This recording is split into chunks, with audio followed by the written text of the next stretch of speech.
Hello everyone, friends on the Velo channel. Today I'm going to show you how to fix with uninstalled supposedly easy anti-cheat on Steam. So I chose VR chat for this. You choose your anti-cheat game, right click controls to start, just click on the properties, installed files, and verify the integrity of the files.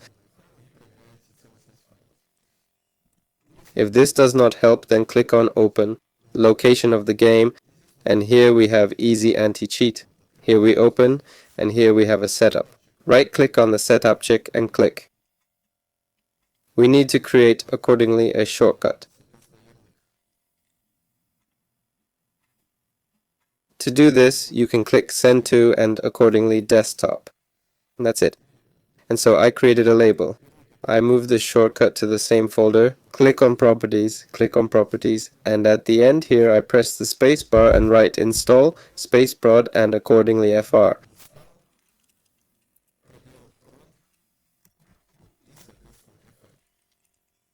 Next, I click the apply button, OK. And then we will just need to open it as an administrator. Click open as administrator. That's it. After that, easy anti-cheat will be installed and everything will be fine. You can then restart your computer. That's it. Or after that, try to play right away and it should help. That's all. Velour was with you. Like, subscribe to the channel. Bye everyone.